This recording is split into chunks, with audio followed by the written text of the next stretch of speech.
In scriptures, the human body is often referred to as the temple of God.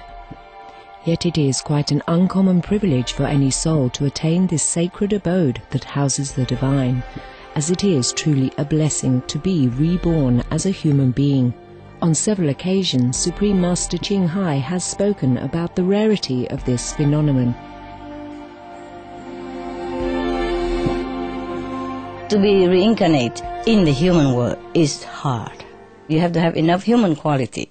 You have to have affinity with the parents, yeah, and with the society, with the people around which you were born. And very difficult. To be a human, you need some merit. You have done something good in the past in order to be able, yeah, to be able to pick a human birth. As a living temple of God, the human body is fully equipped with miraculous wonders that can be awakened in those who are spiritually conscious and have complete faith in the Creator of all life. Inedia, Latin for fasting, is the human ability to live without food. Since time immemorial, there have always been individuals who can sustain themselves on prana, or the vital life force. Through the grace of the Providence, Inediates, people who follow a food-free lifestyle, can draw the energy from nature to nourish themselves.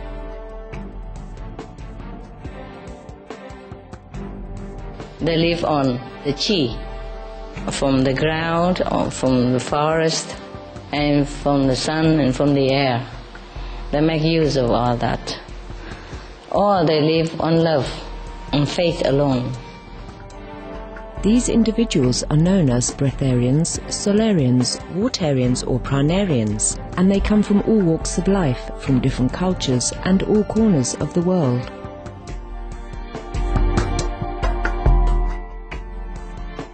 Indeed, the possibilities and miracles in this life as our benevolent Creator has designed for us are endless.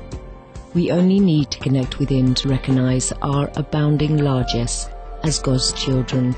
Supreme Master Ching Hai has lovingly recommended a weekly series on Supreme Master Television to introduce those individuals of the past and present who have chosen to live food-free on earth.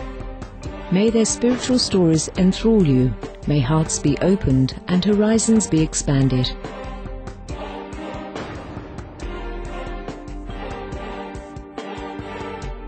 We now invite you to join us for part 3 of our program, Jericho Sanfaier, Transitioning to Breatharianism, on Between Master and Disciples. This program discusses the possibility of breatharianism, or living without eating food, and is not a full instruction. For your safety, please do not attempt to cease eating without proper expert guidance.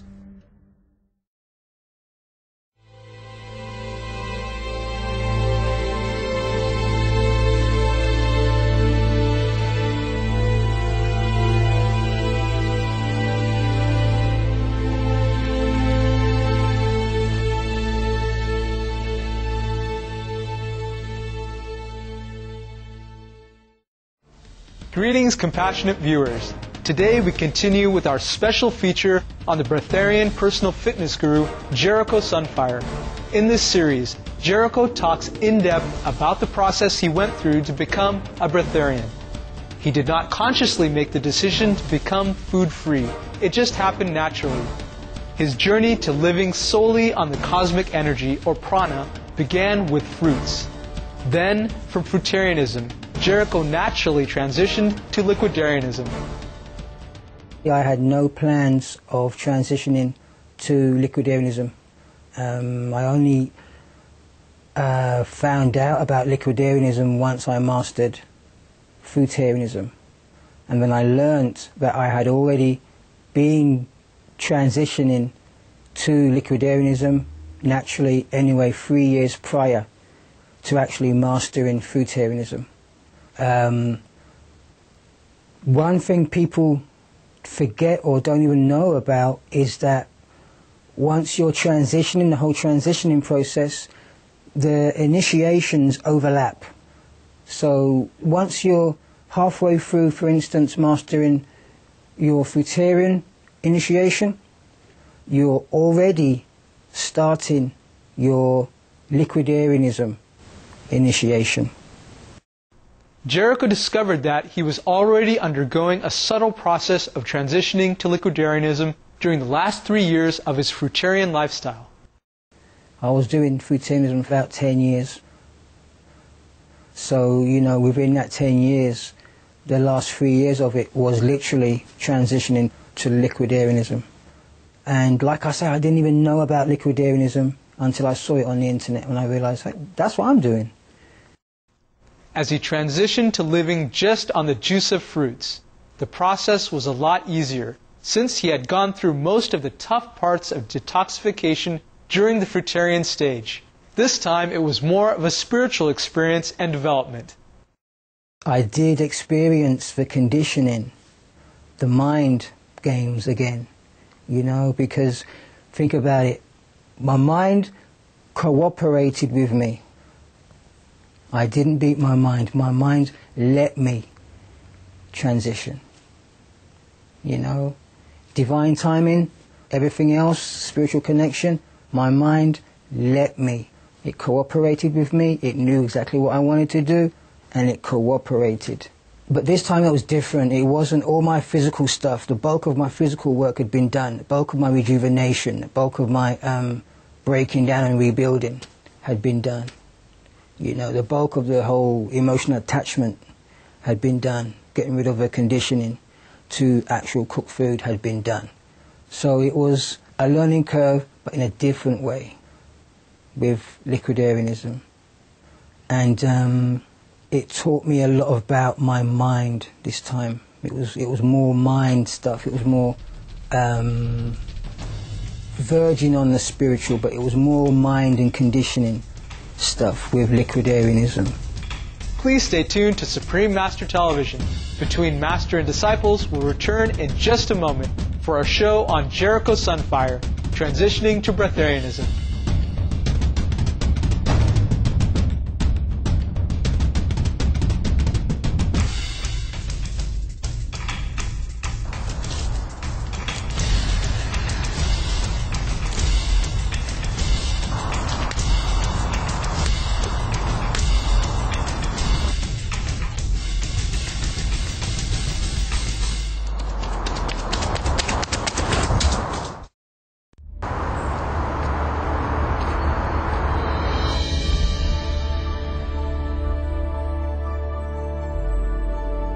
Welcome back to today's Between Master and Disciples.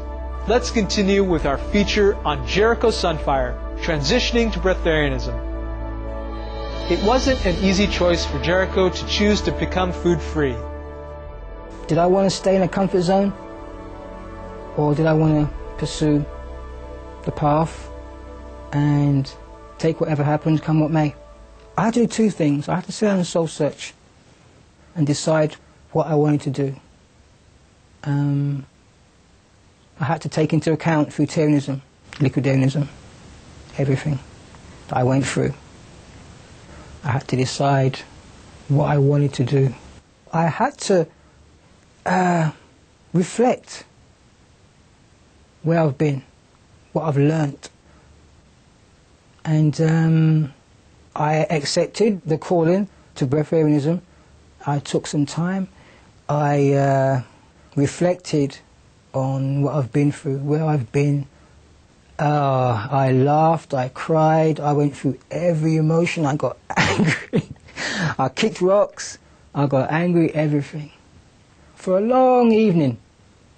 That's how powerful this whole journey has been. It's been like a journey of self-discovery, like I've never been through. You know, I think like not many people will ever go through. Since he had gone through the detoxification and cleansing processes during the fruitarian and liquidarian stages, dealing with the transition to being food-free was relatively easy for Jericho. Breatharianism is sweet. Sweet. Because I've done all the work. I've done the bulk of the work. So now I'm benefiting from liquidarianism. I've still got my own process to go through with breatharianism, but at the end of the day, I've done the bulk of the work. And I've become such a tough cookie that the process I have to go through with breatharianism is nothing. One of his main concerns during the fruitarian stage was his weight loss. However, as a breatharian and with more experience, it was no longer a cause of concern for Jericho. It's as if everything I went through as a fruitarian prepared me for now, or the future. One day, after feeling a great sense of well-being, and this is in my later time, actually it was probably in the overlap between fruitarianism and liquidarianism. One day I jumped on the scales. All of a sudden I had gained 20 pounds out of nowhere. And I had to just salute the body, man, you know? And it was incredible. So I knew things could happen miraculously like that. So when I went through the overlap between liquidarianism and breatharianism and I decided to go water-free, I lost a little bit. It didn't even faze me. At this point, I was still working out. Everything was great. I was bigger than most guys on cooked food. Despite the fact he no longer consumes food, Jericho's stamina is fantastic. I would just stop people in parks and, you know, people would just watch in awe of what I was doing, just throw myself around, you know. I would go to a park where I usually work out, and as soon as I got on the monkey bars, people would and just sit on the park benches and watch. Since becoming food-free, Jericho has never been ill, not even during the transition stage. Did I get sick as a breatharian? Nope. It was basically evolving from liquidarianism. No problems at all. No problems. I've not had a scuffle, I've not had a cough, or I've had anything. No, not even any fear that I'm doing the wrong thing. Nothing like that at all. What was it like for Jericho when he transitioned completely to breatharianism? Jericho couldn't contain his joy as he shared his experience. Oh boy, it was awesome. Awesome, awesome, awesome. If I had a bunch of cheerleaders right now, they'd be like, give me a B! It was awesome, awesome, awesome, awesome. You know, to spend 15, 16 years going through that. And only now I'm reaping the rewards of it. I've still yet to reap the rewards of breatharianism, I feel. It was incredible. Living my own life is sweet. Again, you're still going through a process. But fruitarian made a man out of me, so I can deal with that. No problem. What kind of changes, mentally and physically, did Jericho go through? I didn't lose any strength. Confidence I had in spades, because I was seeing the benefit of just going through that little 3-4 week thing, you know. Getting through the whole starvation thing. It wasn't really starvation, it was just the sensation of my body getting rid of whatever it needs to get rid of and shrinking back to original size. The changes I went through as a breatharian, of course there were mental changes. My thoughts changed, I was more positive. I had become way more aware and way more open to spiritual things. Another change I noticed with breatharianism was being as light as a feather. And that really messed with my mind a little bit because it was like learning to walk again, it was like learning to run again. I would overcompensate because, you know, I was just so much lighter. There were times when I would get up and I would just go to one side, or a time where I would be walking, I'd be really conscious of how I'm walking, I'm just totally off rhythm and everything. And running would be the same, just totally off rhythm, and it took me a while to get back into the whole, you know, lightness thing. Jericho believed that to become food-free, we need to have a divine connection. Not everyone can become a breatharian. We have to trust our instinct and intuition to gauge whether we can lead a food-free lifestyle, completely relying on the cosmic energy for sustenance.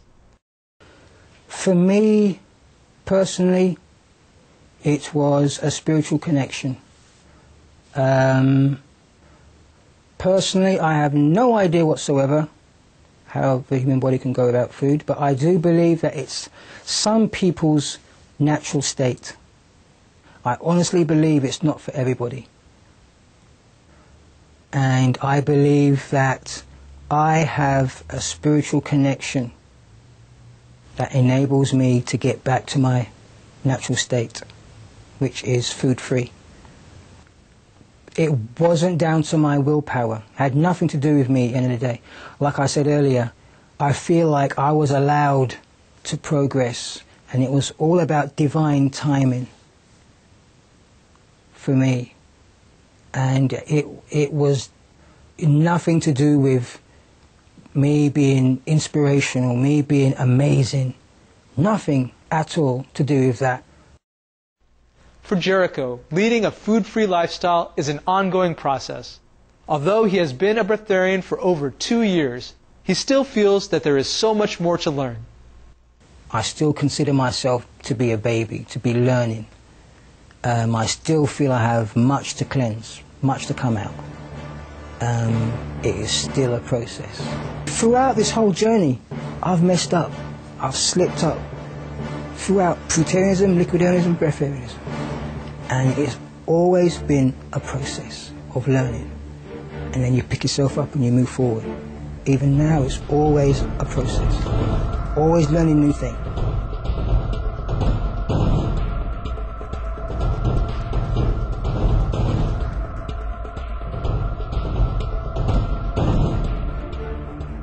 Thank you, gracious viewers, for joining us for today's conclusion of Jericho Sanfaier, transitioning to breatharianism, on Between Master and Disciples.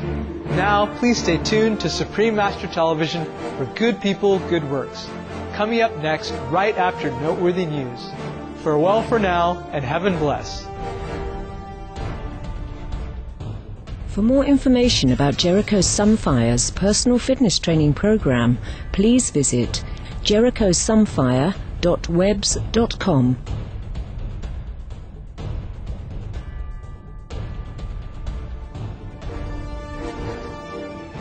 For more details, please visit www.suprememastertv.com/BMD.